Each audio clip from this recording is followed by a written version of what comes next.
ஹே guys, எல்லோருக்கும் வணக்கம். Welcome to our channel. இன்னைக்கு வீடியோவில் ரொம்பவே சிம்பிள் அண்ட் யம்மியான மோர் குழம்பு ரெசிபி தான் பார்க்க போகிறோம். வாங்க நம்ம வீடியோக்குள்ளே போய் பார்க்கலாம்.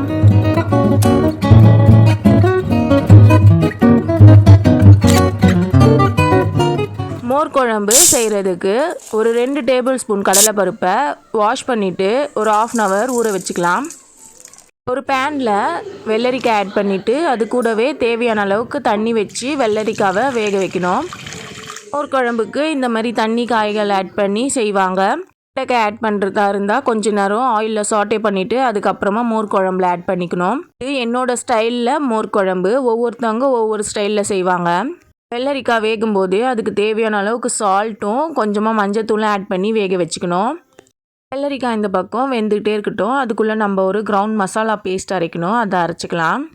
ஜாரில் தேங்காய் ஆட் பண்ணிவிட்டு அதை பூ போல் அரைச்சிக்கலாம். இந்த தேங்காய் துருவல் கூடவே ஒரு மீடியம் சைஸ் வெங்காயம் ஆட் பண்ணிவிட்டு கூடவே ஒரு பச்சை மிளகாய், ஒரு சின்ன துண்டு இஞ்சி ஆட் பண்ணிக்கலாம். ஆல்ரெடி நம்ம ஊற வச்சுருந்த கடலைப்பருப்பையும் இது கூட ஆட் பண்ணிக்கலாம். கொஞ்சமாக சீரகம் ஆட் பண்ணி ஒரு நல்ல கிரவுண்ட் மசாலா பேஸ்ட்டாக இதை ரெடி பண்ணிக்கலாம். இப்போது இந்த மோர் குழம்புக்கு தேவையான இந்த மசாலா பேஸ்ட்டு ரெடி ஆயிடுச்சு.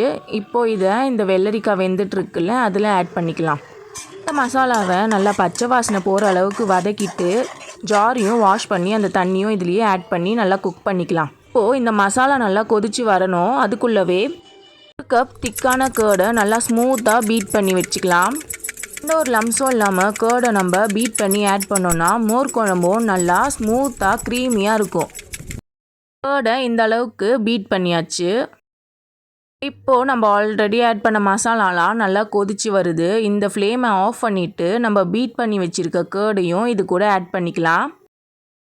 கேர்டு ஆட் பண்ணதுக்கப்புறமா குக் பண்ணக்கூடாது. இதை நல்லா மிக்ஸ் பண்ணி விட்டுட்டு இதுக்கு தாளிப்பு ஆட் பண்ணிக்கலாம்.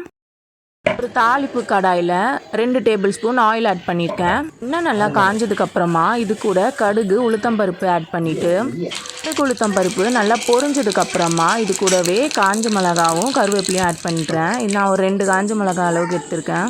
இது நல்லா பொரிஞ்சதுக்கப்புறமா இது கூடவே கொஞ்சமாக பெருங்காயத்தூள் ஆட் பண்ணிவிட்டு இந்த தாளிப்பு அப்படியே எடுத்து நம்ம குழம்புல ஆட் பண்ணிடலாம்.